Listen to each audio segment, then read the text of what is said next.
Looking at Warner Brothers, it's a Time Warner company that produces and distributes TV, film, DVD and animation. They have 6,500 feature films and 3,000 TV programmes with tens of thousands of episodes. In 2013, their gross in global box office was $5.038 million US, and they produce and distribute 18 to 22 films a year. They fully or co-finance the films they produce and maintain worldwide distribution rights. They have offices in 30 countries and they release films in over 120 internal territories. International. Yeah.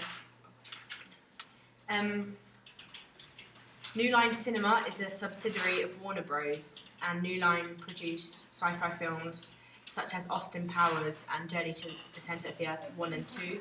Warner Bros. Also own DC Comics. And some Warner Bros. Films that are sci-fi related are Dark Knight, Godzilla, Cloud Atlas, Gravity, Blade Runner, Batman and Green Lantern. They also distributed the Matrix series, Inception and Invasion. One thing that's interesting about marketing within distribution companies is their viral campaigns. So looking at Godzilla, at Comic-Con they converted a warehouse to look like it had been through a Godzilla attack, which were targeted at people at Comic-Con, so therefore the target audience of Godzilla would have been those people. Another viral campaign was District 9, where they set up campaign banners, posters and stickers across public places in large cities. These posters read for humans only, and the reason behind this was people would see them because they weren't aware of the message behind it, and then they would spread word to others and post it on social networking sites. They also used billboards so they could use them in the actual film. And on these billboards and these posters, there was a link to a website called d9.com, and once you got to this website, you could either enter as a human or a non-human, which relates back to the movie District 9. A final viral campaign was the one for Under the Skin. The basic plot was that Scarlett Johansson played an alien who would sleep with humans and then eat them. So the ad, there was a poster ad set up in some places with a phone number on it to call. And when you'd call this number, Scarlett Johansson would answer and repeatedly say, "Come to me." Then the call would disconnect and it would send you a link to a website where pixels formed a silhouette of Scarlett Johansson in a bra.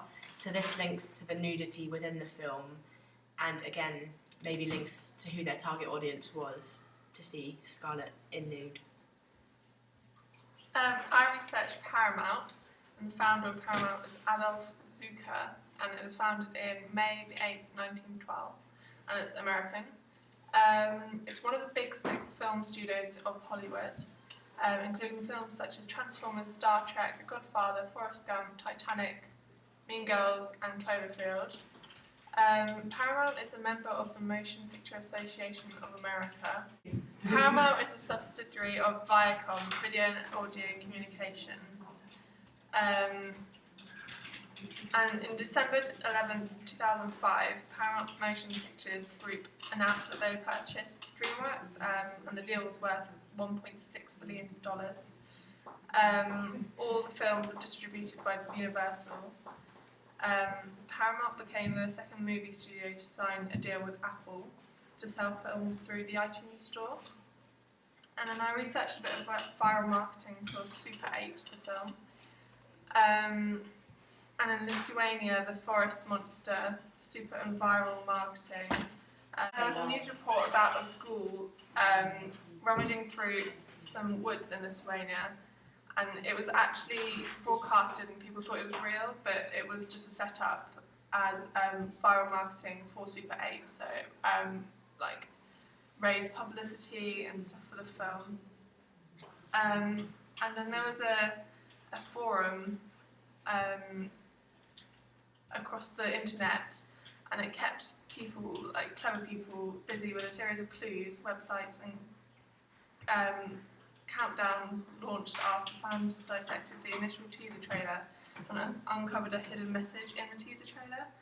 And the message was like dates of new promotions and photos. I researched Marvel Studios, which is a subsidiary of Marvel Entertainment, who were bought by Disney for $4 million. Marvel Studios does all the licensing and production for Marvel films, which are then distributed by Marvel Entertainment or Paramount Pictures. They make superhero movies. They own the rights to the X-Men characters, the Avengers characters, and also Spider-Man and the Guardians of the Galaxy characters. They're distributed also by Disney. Marvel Studios also owns Marvel Animation and Marvel Music. Disney owns the marketing rights to all Marvel films and characters except the X-Men and Spider-Man, who the marketing rights belong to Paramount. And their net worth is $42.429 billion. I researched a viral marketing campaign as well for Christopher Nolan's Inception, which released a game on Facebook called Mindprime, where people could play on Facebook and unlock hints and pieces of information about the film. A leaked YouTube video called Christopher Nolan Research Footage saw the director interview 3 dream experts, 2 of whom were real, one of whom was actually an actress. She starts hinting at the world in Inception by talking about military research. The purpose of this was just to get people to talk about the film. It forced the target audience to think about the film and work out what was going on, something which sci-fi fans and fans of Christopher Nolan films would most likely enjoy and talk about.